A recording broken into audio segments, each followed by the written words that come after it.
Hey,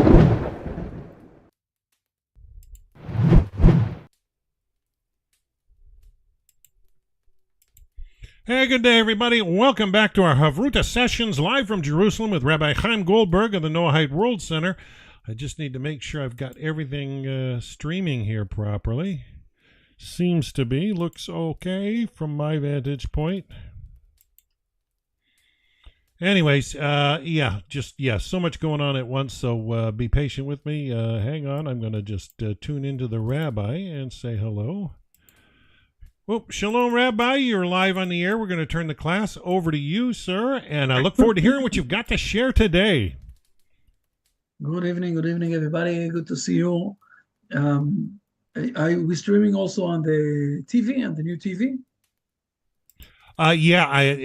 We're on 7 Noah and on Noahide World Center, YouTube, Facebook, and on my Noahide Society of Canada page all at the same time. Yep.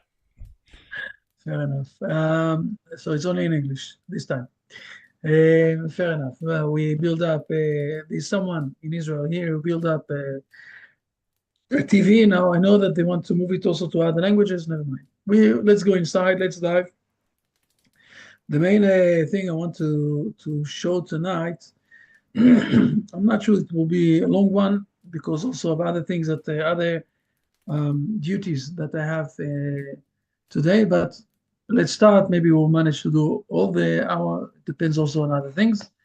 Let's start. I want to show for a moment something in the eyes of the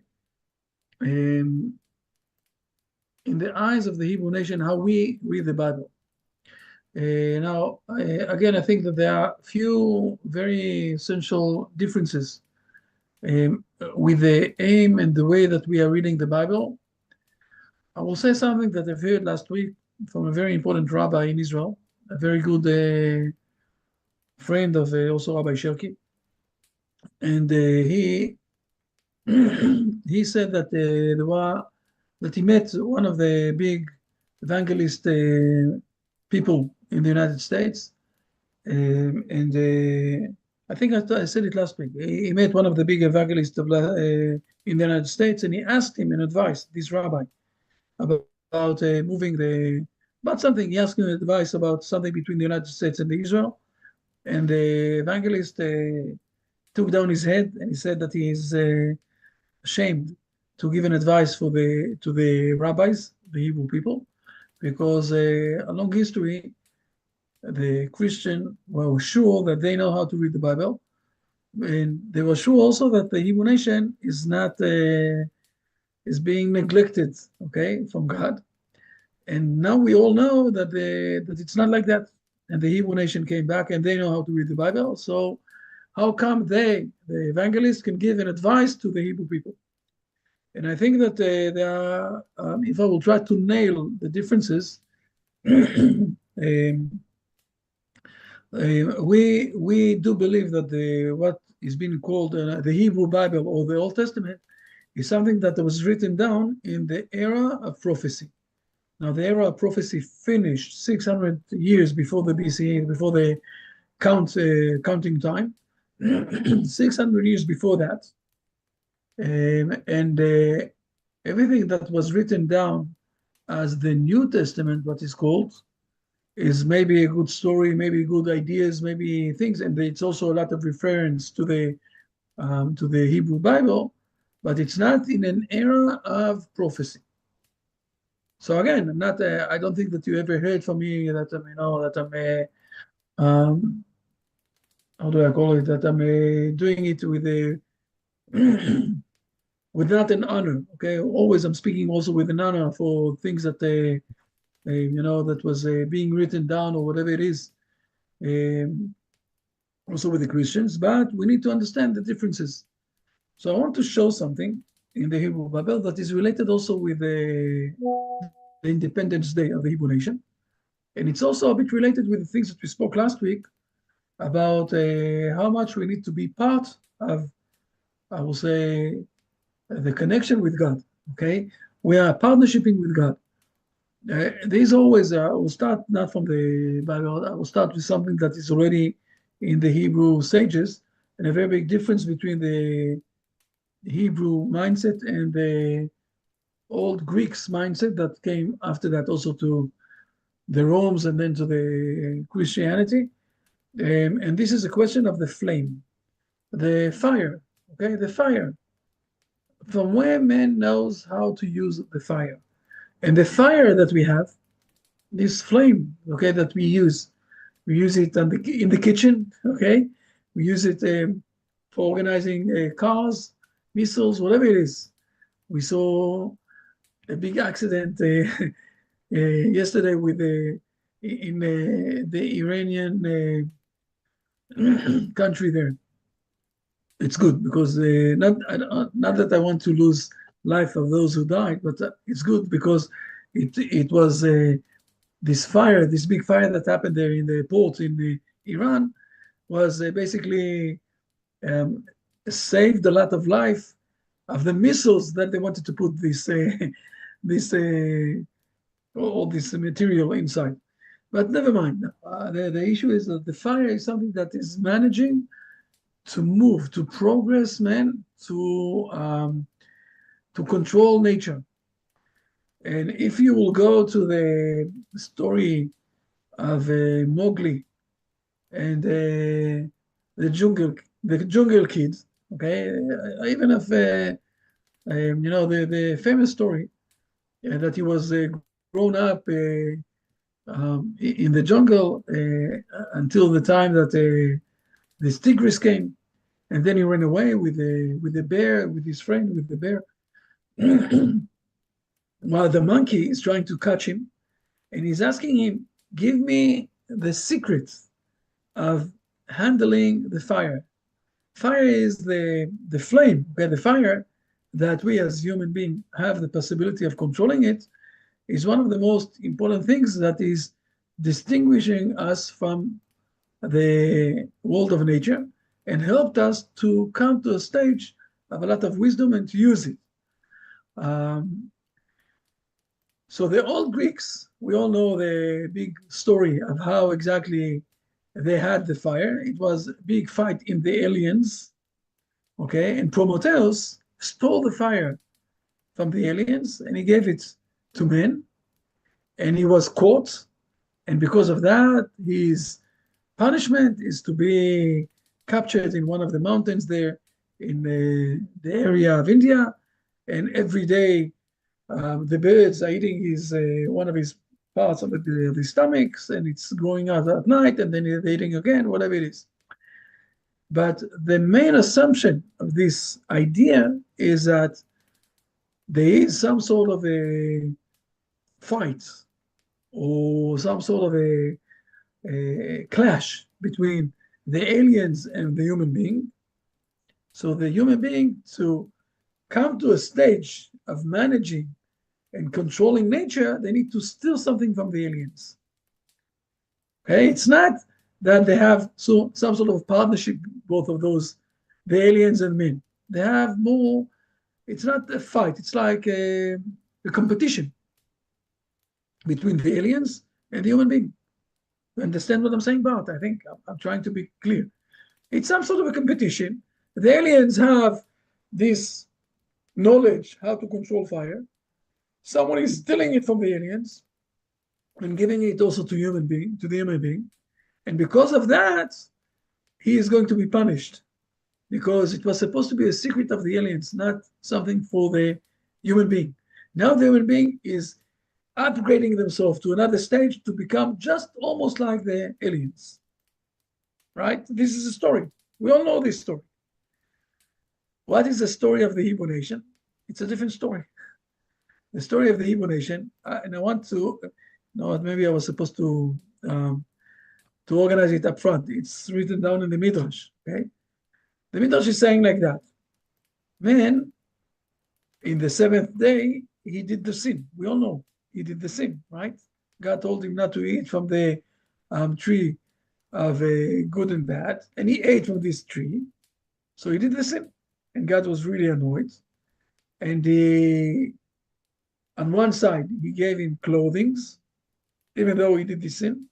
And then he sent him out from the Garden of Eden. And man went out from the Garden of Eden. And what is happening straight after that? Nightfall. And man is saying to himself, wow, what a big mistake. From now on, there's not going to be any light here. And then he's starting to cry. Look what I did. I did a sin, and that's it. We lost the light. And now, our sages are saying, it was Saturday night, okay, the night before Sunday, that God called man, said to him, don't be afraid. You see those two stones?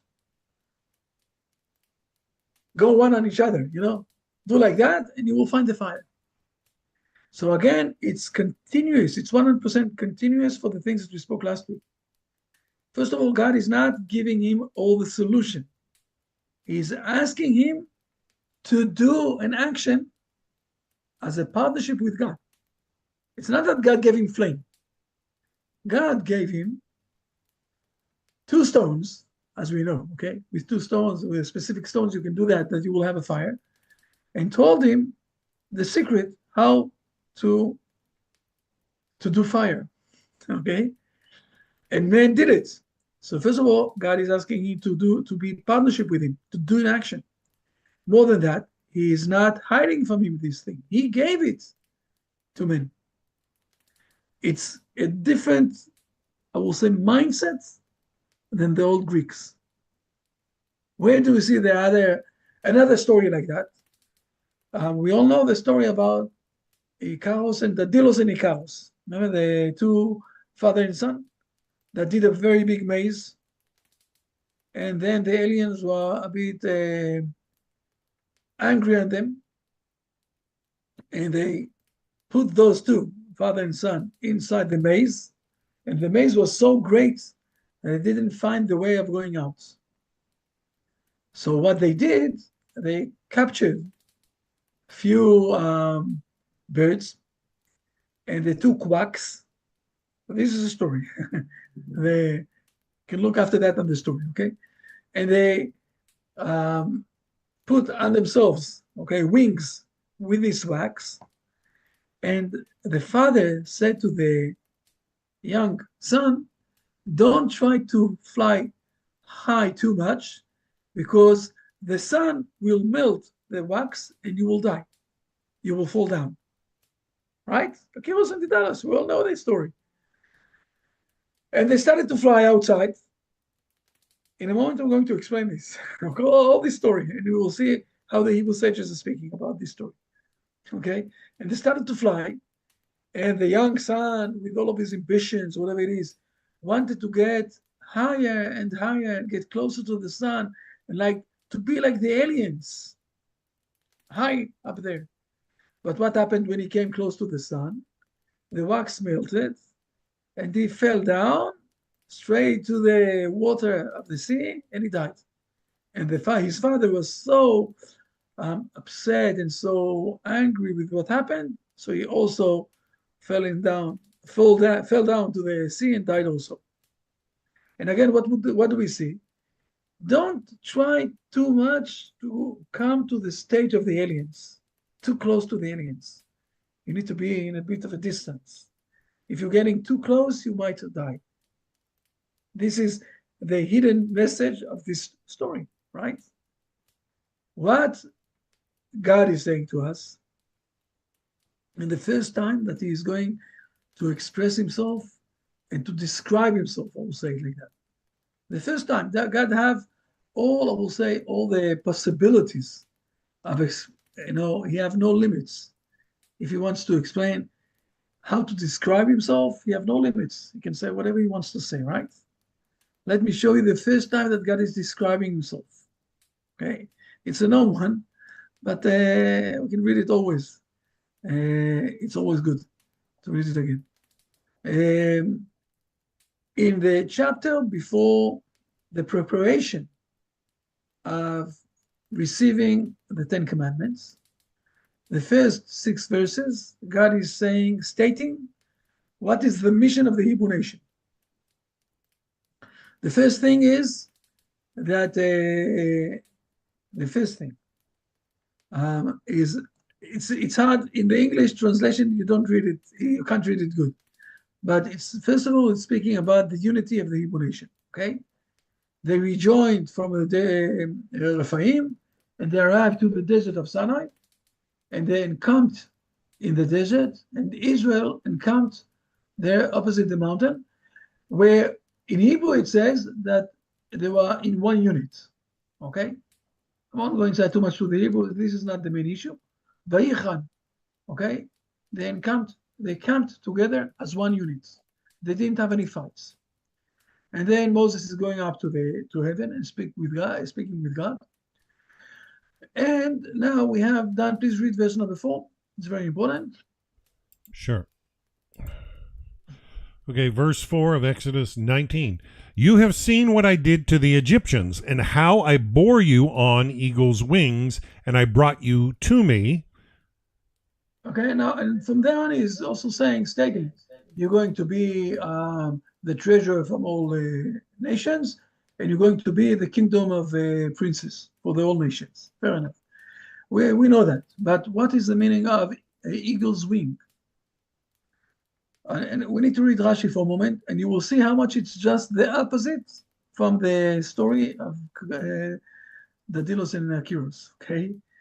Just in a different way, all totally different way.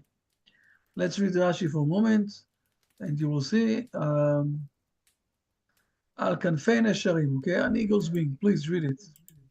Okay, on eagle's wings. Like an eagle which carries its young on its wings, for all other birds place their young between their feet, since they fear another bird flying above them. The eagle, however, fears only man, lest he shoot an arrow at it, because no other bird flies above it. Therefore it places them, its young, on its wings. It says, rather the arrow pierce me, and not my children. I, God, too, did that. Then the angel of God moved, and he came between the camp of Egypt, etc., from Exodus 14, verses 19 and 20. And the Egyptians shot arrows and catapult stones, and the cloud absorbed them. Basically, it says here, first of all, it's hinting that God is afraid from the human being. But never mind that, okay? We spoke about this point a lot of times. God is afraid. The eagle is from what the eagle is afraid. He's afraid from the human being, from men, right? So God is describing himself of something who is afraid from men. And we explained that more than once. The meaning of this is that God decided for himself a rule, a very important rule, of giving the freedom of choice to men. Therefore, the Messiah can come in the second generation of history with Cain and Abel, but because Cain and Abel, both of them have freedom of choice, so Cain is killing Abel. So since then, we know it's a very long story. So we have the possibility of doing it short or doing it long. So God is describing himself also as a bit of fearing from human being. Never mind. This is not the issue I want to show now. I want to compare this, I will say, fascinating explanation that Rashi is bringing us with the words of eagle's wing, with the story of the Dilos and Akiros and the Dilos, okay? Where there, in this story of the ancient Greeks, that again, it came also after to the Romans and also to the Christians, there is a competition in this story between man and God. And if you will go too much high, it might bring you to a stage that you will die. Don't get close too much to God. Don't try to understand God. Don't try to manage to reach up, because the competition between those two is that the aliens will kill you. Here we're saying something else. God himself is saying, oh, my kids, my treasurer nation, I want to take them out from Egypt. The Egyptians are coming. They're in the back. They're starting to send arrows on the Hebrew people. They're starting to send missiles on the Hebrew people.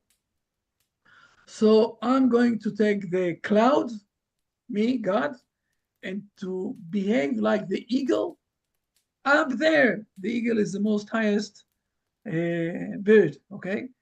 And the most highest place, I will keep you. I will be the shadow that will help you, will assist you in the most highest place, in the place that you're going to be in, I will say, in the place that you're going to be in the prophecy. Okay, you're going to be in a very spiritual side. I'm going to help you. I'm going to assist you. It's a different story. It's an all totally different story. You see that? You're starting to realize where we're standing? Fair enough. And now I want to show two parts. I'm going to show something from Yechezkel, okay? The prophet Yechezkel. And I'm going to show something from Deuteronomy.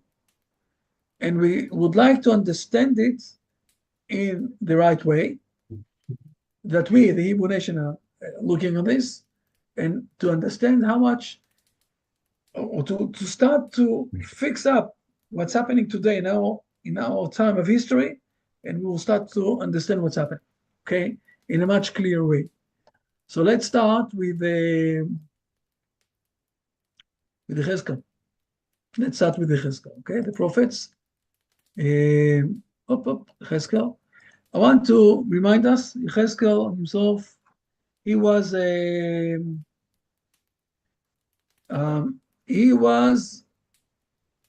thrown, okay, he was taken captured to Babylon 11 years before the before the temple destroyment, okay, and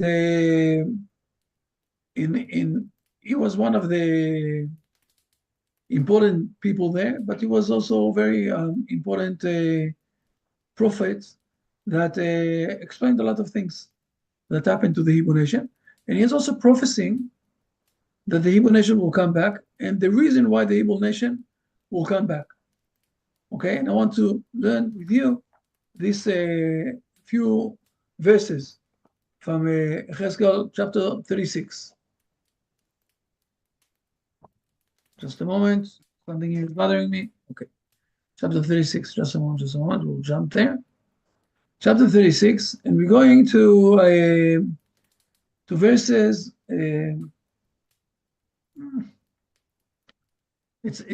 Dan, prepare yourself, you're going to read.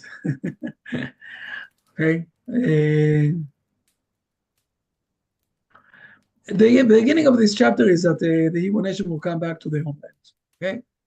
Read it after that. I want to go to verse 15. I think just a moment. 16. Okay. Please, let's read from verse 16. Let's read it. It will take a few verses, sure. And then we'll continue. Or then I will explain. So Ezekiel was a contemporary of Daniel, correct?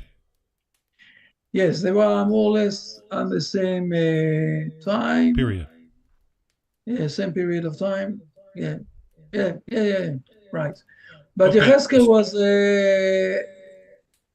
There are two different things. Fair enough. Yechezkel, please. Okay. Ezekiel chapter 36, verse 16. And the word of the Lord came to me, saying, Son of man, the house of Israel, as long as they lived on their own land, they defiled it by their way and by their misdeeds. Like the uncleanness of a woman in the period of her separation was their way before me.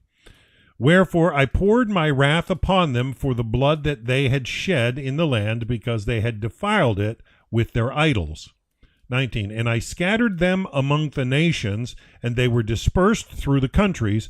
According to their way and their misdeeds did I judge them. 20. And they entered the nations where they came, and they profaned my holy name, inasmuch as it was said of them, These are the people of the Lord, and they have come out of his land.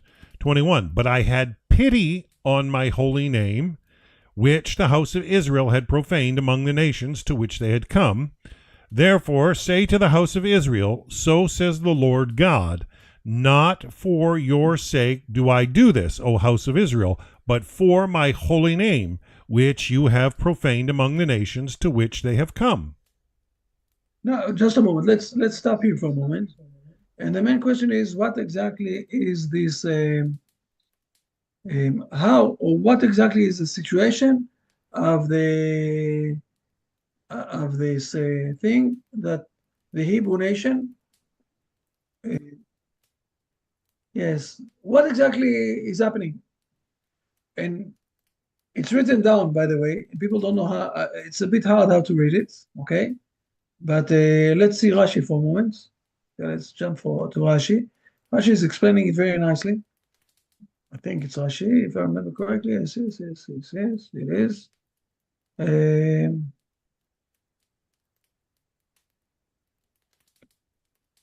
and they profound. How do you say it? Profaned my holy name. Profaned my holy name. Okay, please. It says that Rashi says they lowered my honor. And what is the profanation? In that their enemies said of them, these are the people of the Lord, and they have come out of his land, and he had no power to save his people and his land. It's so strange to hear those words nowadays. What exactly is the meaning of this? Because God, he didn't have the possibility of stopping them from being outside from their land. Today, to speak in those words, it's so, I will say, in our secular world, okay, to say those words is nothing. It's hard to understand it. This is what is written down in the verses. Okay, it says here.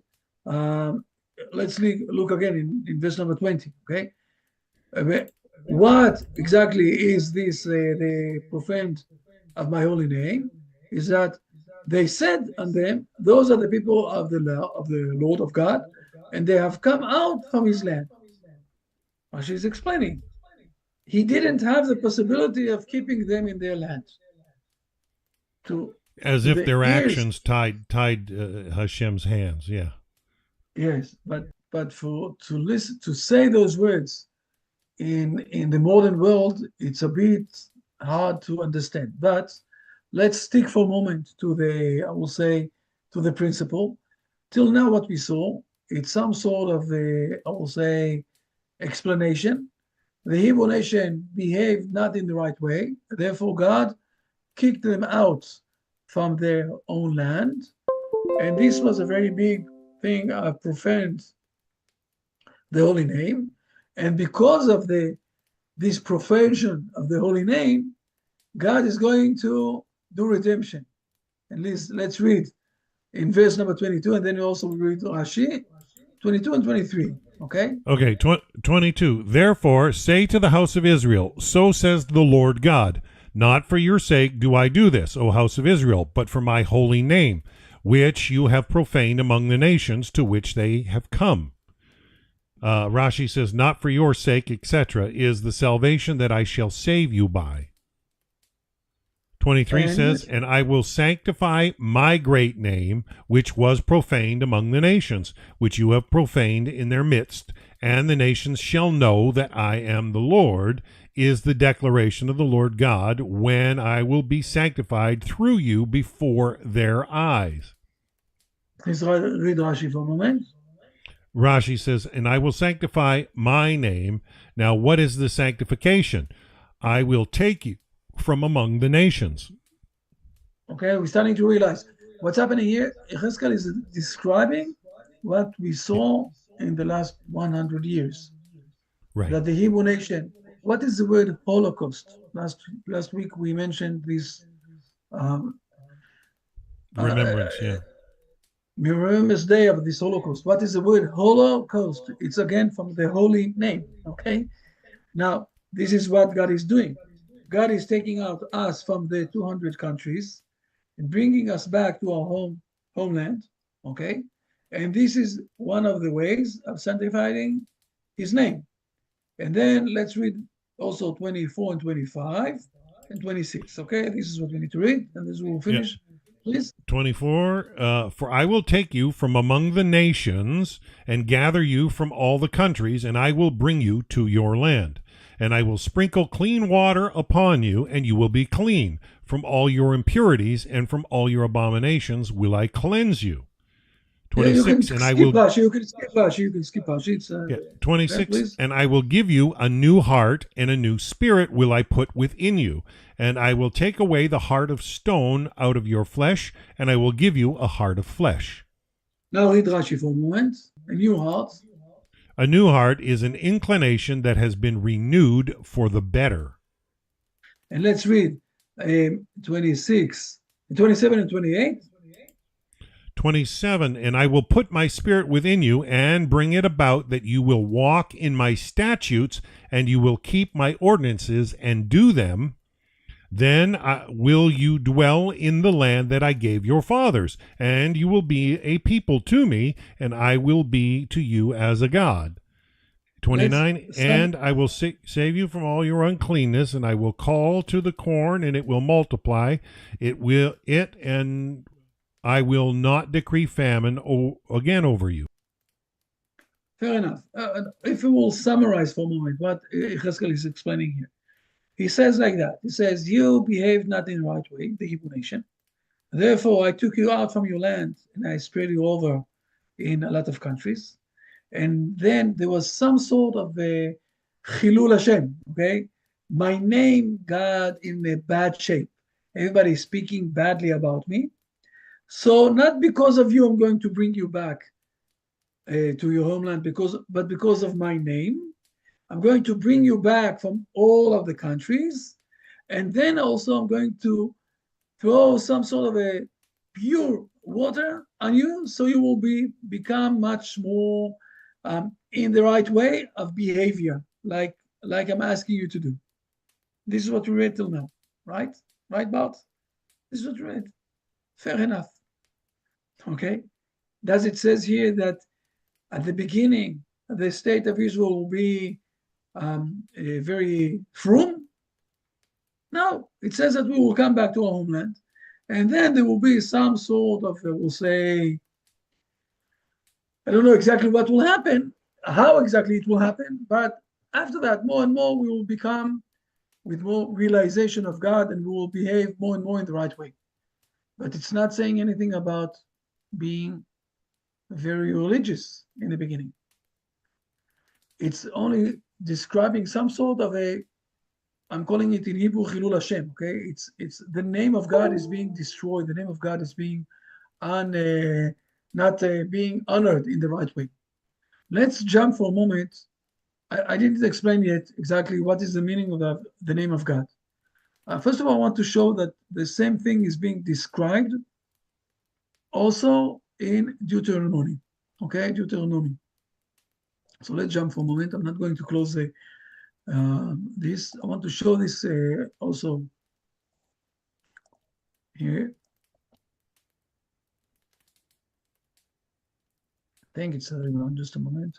Now, in 30.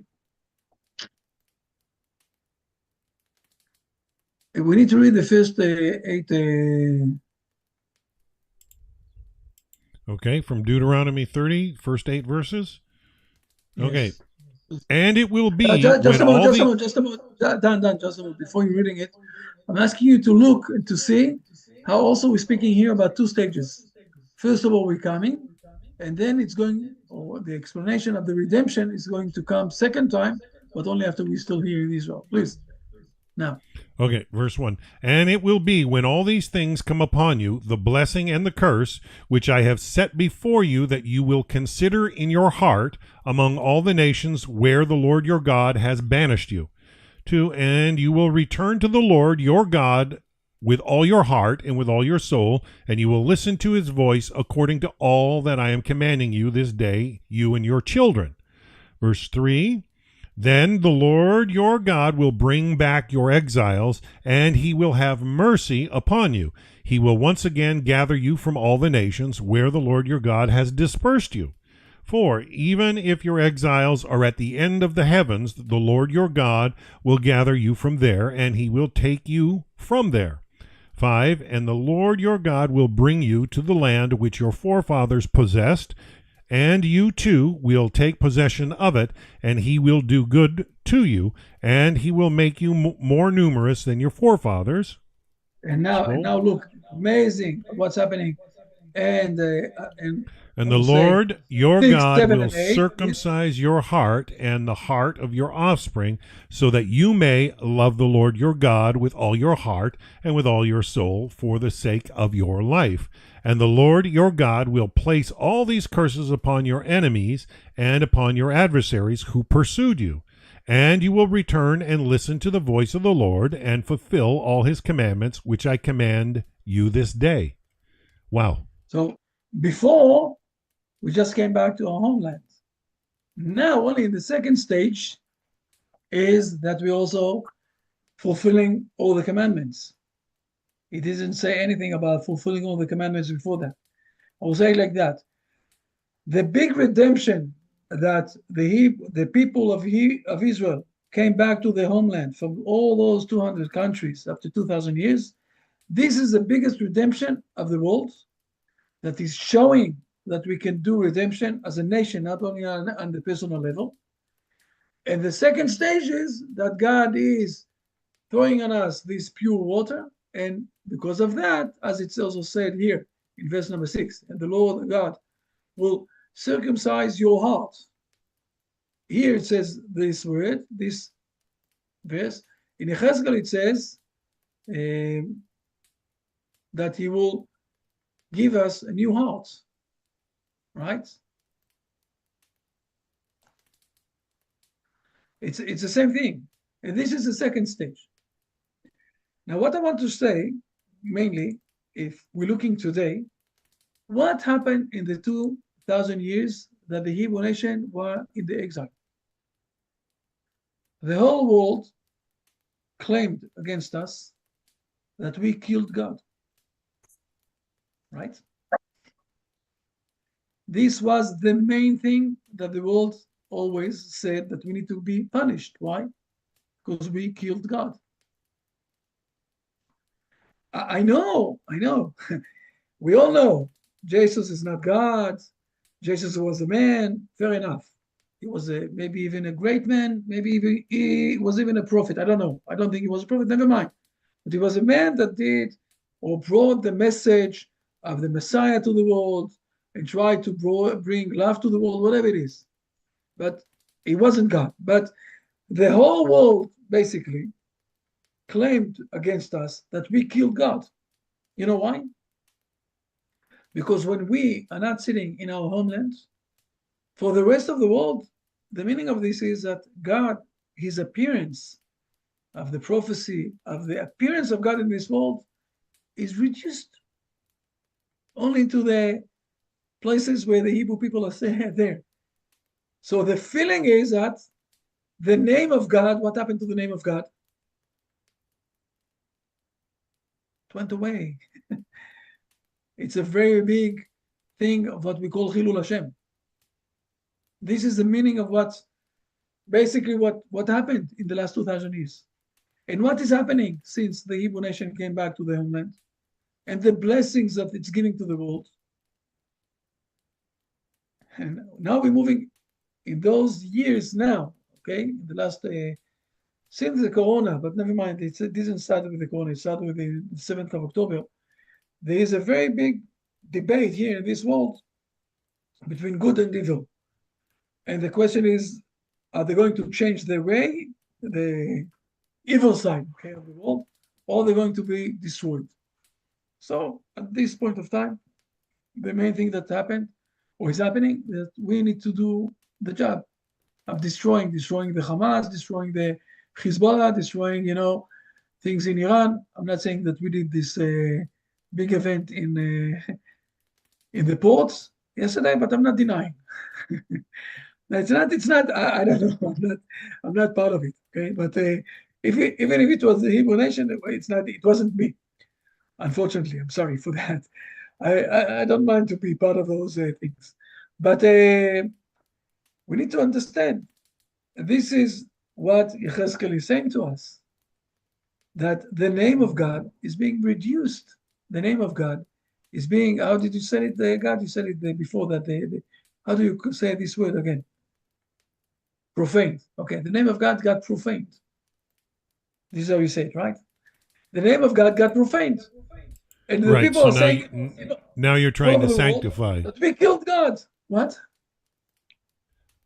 Now you're trying to sanctify Hashem's name. By coming back to our homeland, automatically the name of God being sanctified. Yes, exactly. Now, as more and more that we also giving blessing to the world, this is the next stage. Also, this is what happened with Pharaoh. You remember that? We spoke about this. When Pharaoh is sending the Hebrew nation, he is saying, and bless me also. Don't forget to bless me. Why? Why? Just because of that, because he understands, just like God said to Abraham, that our nation is going to bless the world. Look at all of the things of the high tech that the Hebrew nation is involved in Israel. And you will see how much it's blessing the world in almost all of the fields. But it's not only from this side, it's also from the side of the sanctify of everything that we do here. And the next stage that we're starting to move on. You know, when someone is giving birth, when a lady is giving birth, and we have here Martina that you can um, witness that, it's a lot of pain, it's a lot of blood, it's a lot of hard things, but at the end there is a baby. Okay, we are now more or less in the last year and a half with this big war that we have. It's a lot of pain, it's a lot of blood, it's a lot of bloodshed. We also losing today. We had, unfortunately, we buried 3 very important soldiers that they were killed in Gaza yesterday.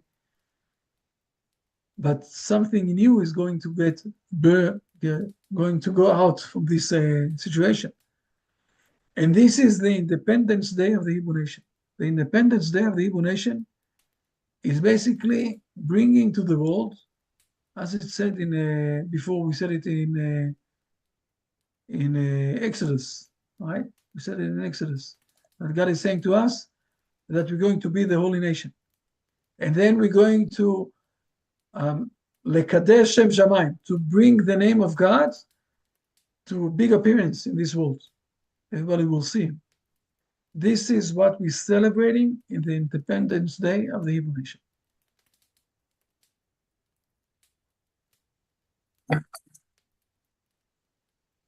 I think it's this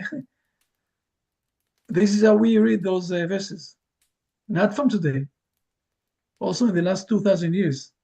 I think I said to you more than once, I had a lot of questions with myself when I was a bit younger.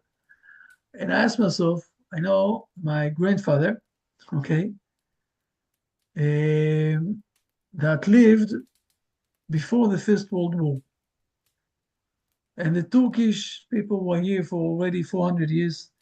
And I asked myself, after 2,000 years, almost 2,000 years, why did they have any, I will say, dreams that the prophets of bringing back to the Hebrew nation to the homeland will happen? Think about this for a moment. After 2,000 years, still where they had this vision, and every year in the night of Leila Seder, what we call, okay, the Passover night, they finished this long night with a song, Leshana Haba B'Yerushalayim, next year in Jerusalem. And I asked myself, for 2,000 years they were singing that. My grandfather, when he was 8 years old, 9 years old, before the First World War, okay, the First World War, where the Turkish were here already for 400 years, and they didn't let anything of the Hebrew nation to come here. You know, they didn't let the Hebrew people to come to the Hebrew land.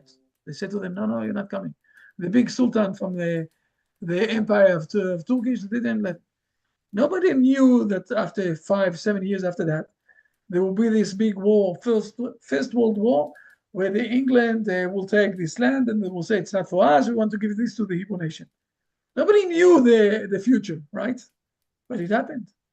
From where did they have the courage? From where did they have the vision to say it will happen? Don't forget also that the Christian all over Europe, okay, in those days also said to them, it won't happen.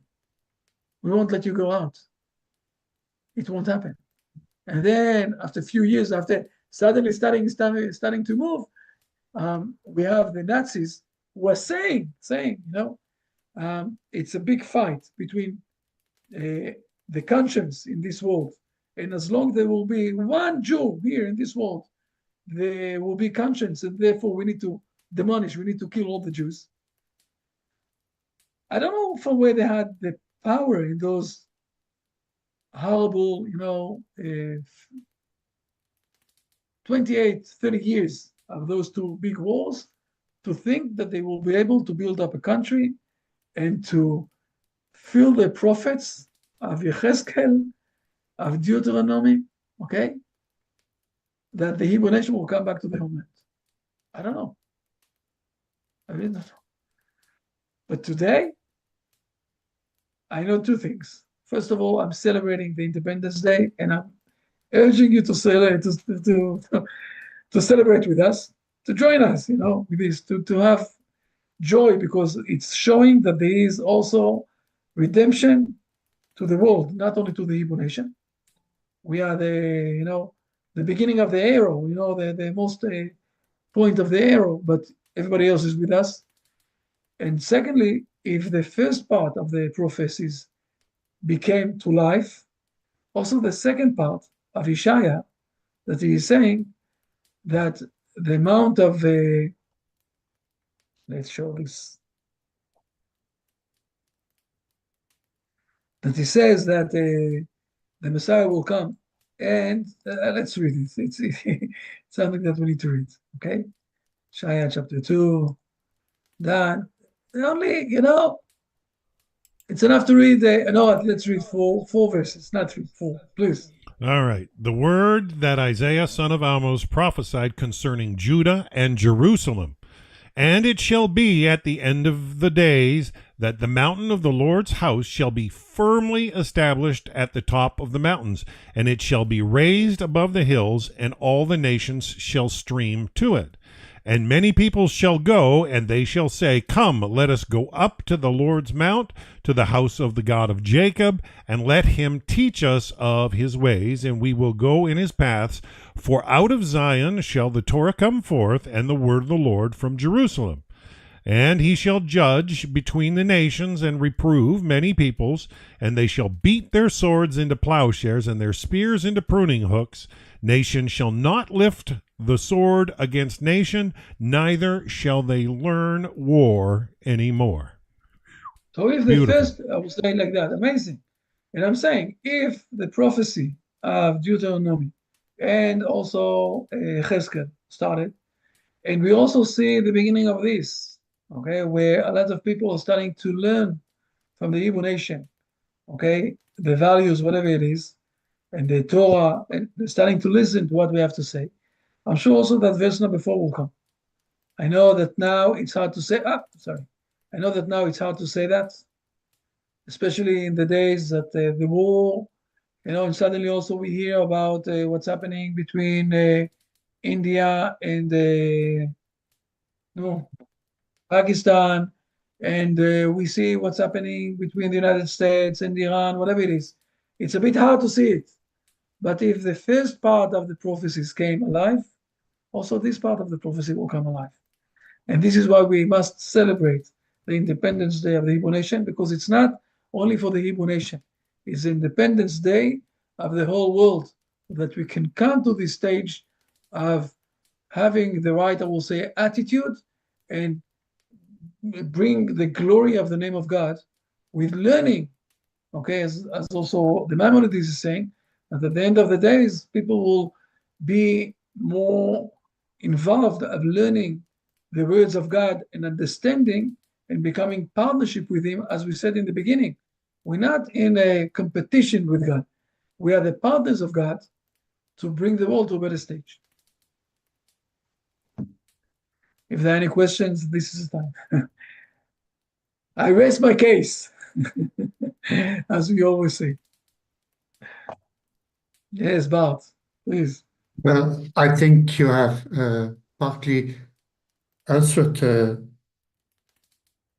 question. My question was, in this process that Hashem is doing, what is the implication for the Bnei Noach?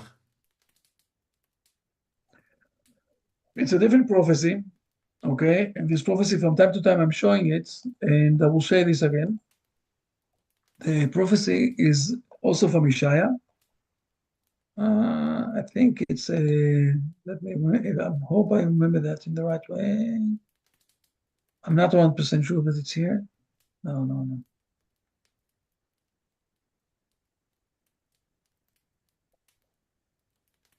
Maybe it's the last chapter. Just a moment.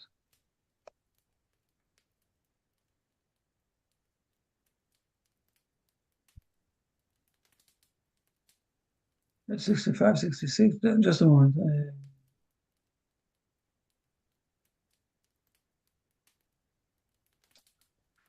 No. I will say it by heart, okay, and then we need to look. I will try to find it in a moment, okay. What we say basically is that everything is going to move one stage ahead, okay. I will call it like that. The whole world are going to join the Hebrew nation, not to become Jewish. We want to, this is one of the main differences between the Hebrew nation and the rest of the other, I will say, religious. We're not religious. We're not religion. Okay, we're a nation, but we are the only nation that we don't want to occupy others. Okay, if the French people, when they occupied Algiers in the First World War, we mentioned the First World War before, and then they started to teach all the Algerian people, kids, that the Gallis were their forefathers. This is not something. Or the England people, they managed to capture the Indian people, and they decided for them that they're all supposed to be very more, all the culture of the Indian is to throw is very, let's throw it to the garbage of the history, and they're all supposed to become English people, okay, with the English manners. The Hebrew nation is the only one who doesn't. It's not the aim of the Hebrew nation that everybody will become Hebrew people. Okay, each nation is supposed to save their own identity, and there are few identities in this world, not one. But there are also few moral moral behavior that of the simple level that can bring us to live together, one with each other, without any fights. And the moral side, this is the side that the Hebrew nation is holding and teaching. And there are a lot of people who are joining the Hebrew nation. Now, it's not only people, it will become also nations that will join the Hebrew nation. And then we'll build up a different world. And all the world will move one stage above. They will become on the level of the Hebrew nation, not doing all the commandments of the Hebrew nation, okay? But they will come to another stage. And also the Hebrew nation will move up, one stage. And the priest of the Hebrew nation will move up one step. And we will get all of us much closer to God in the way of thinking and the way of behaving. I will say the main trick here is that people will be less and less selfish, thinking about themselves, and will think about the others. And this is the trick, one simple trick that can change all the world. Because the main issue is that I want more money for myself. I want more food for myself. I want more missiles for my army, When people are looking on themselves, this is where everything is starting to be with a big of a problem. But if I'm thinking, first of all, for others, not for me, I'm looking for others, to help others, whatever it is, this is where everything is starting to become different. Think about this. If all of the world will decide to change the move, the shift, I want that you will be in a much better place. I want that each one of you will be in a better place. And also all of you are going to think like that. So the world is going to be in a different place, right? But we are So not there. can I conclude by saying that the Bnei Noach are the firstlings, the first? Yeah. The Noahide are the first stage that is studying it, and then it will spread over, like stones in the water, that is doing the cycles. So I know that now that it's a bit hard to see it because we have connection with the, say, 15,000 people a week or something like that. Fair enough. It's hard to see it because we're speaking about 8 billion people. But, suddenly it will happen, It's a bit more than 15,000, but never. It's even if we have 30,000 people that we have connection with. It's 30,000. It's not a lot. Okay, we're looking for the next one in Belgium. Okay, that is close to you. It's an hour and a half drive. Fair enough, but we'll manage to progress. Okay, if the prophets said something, and we see that the first that the first stage started, so the second stage will come also. In a moment, let me look for a moment. I will show you exactly the verse. Okay, just let me see for a moment.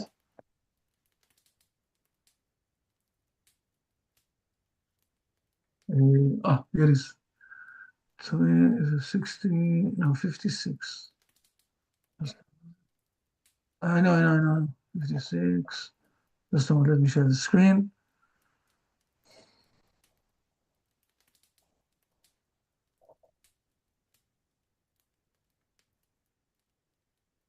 Here it is. Shaya, chapter 56, you see?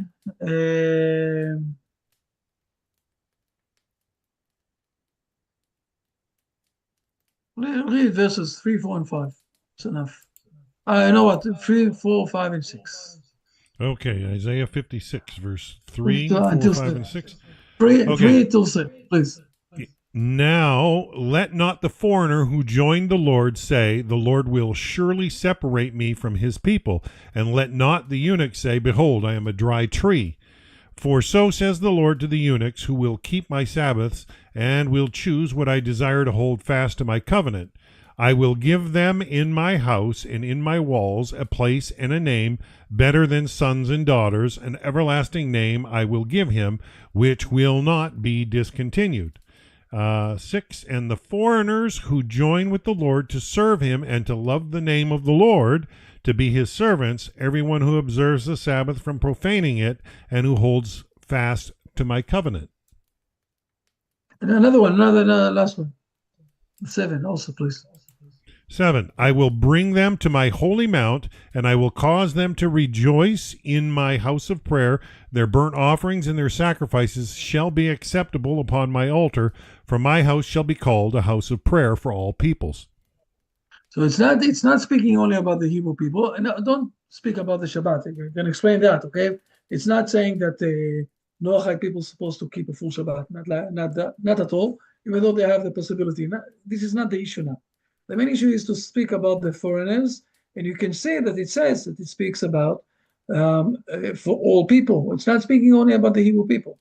Those are the people who are joining God through the Hebrew people, through the Hebrew nation. Okay, so this is you ask what is the mission of the Noahide. So we're moving ahead, and with the technology that we have today, it will grow up. The technology is good. Vince, it's good to see you. Yes, fair enough. Dan, we lost you. Everything is fine. We can't see you. Okay.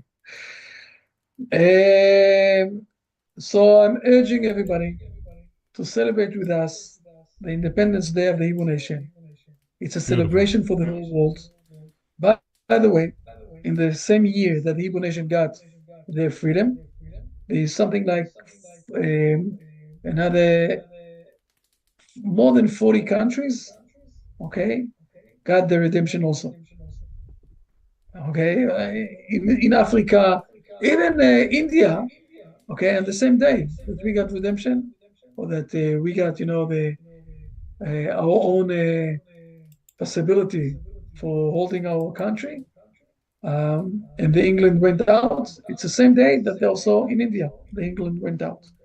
There's a lot of people, a lot of nations who got redemption in the day that the Hebrew people got redemption.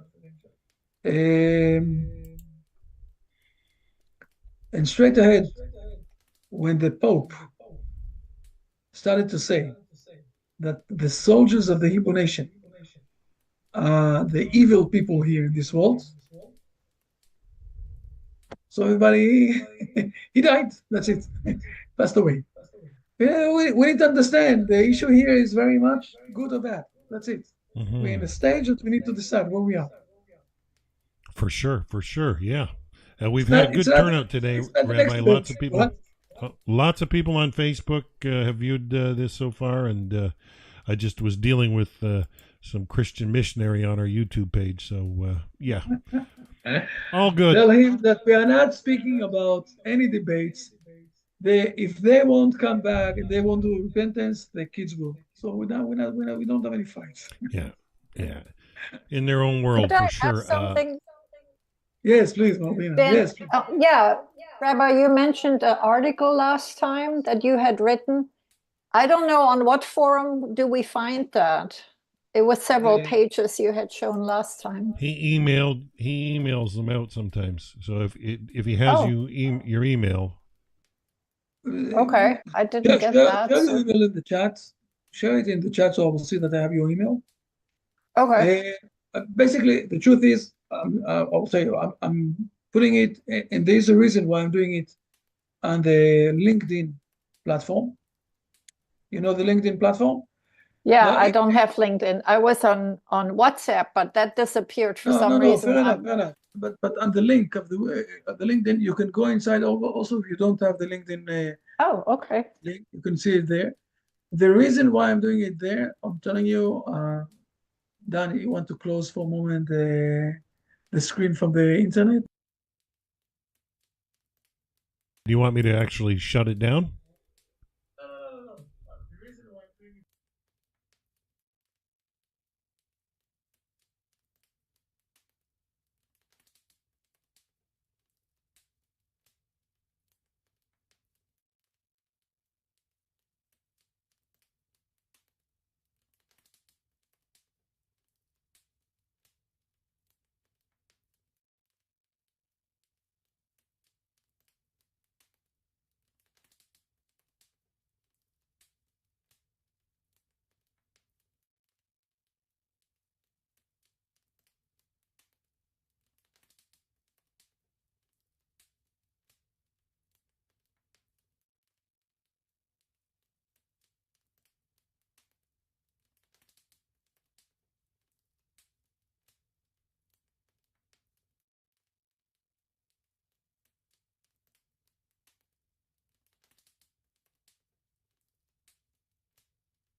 Thank you. You got her email, Rabbi? Yeah. Yes. Okay, you were muted, so nobody out there in the public had heard that last statement. So that's awesome. I don't use LinkedIn anymore. My problem is when I got my dan.ca Brit Olam community email, I switched from an email I had used for more than 14 years, and just don't have access to the old one anymore. So, yeah. Blessings, Rabbi. Beautiful message. Are you aiming for a class next week? Hopefully, yes. Yes. Okay, let me know if you're not. So I like to know in advance so I can advertise, because I know once Shabbat hits, I can't connect with you for a period. So it's a joy, always a joy to be with you. And my phone just won't stop binging. Busy Sundays for me, crazy. Anyways, I'm exhausted, so I've got to take a break, and I plan on broadcasting Rabbi Moshe Shulman later on today, the Noahide Path. He's beginning his survey of Tanakh. Yeah, excellent material. I've sat in the last couple sessions, and it's just, so we'll be back at 7 p.m. Eastern. That's 4 p.m. Pacific. I think that's about 1 in the morning in Israel. Going to be broadcasting that on the 7 Noah channel as well. So, till next week, we will be back with more of our Chavruta sessions live from Jerusalem with Rabbi Chaim Goldberg. Till then, have a wonderful, wonderful day, everybody. Bye for now. Bye, everybody. Bye. Thank you very much.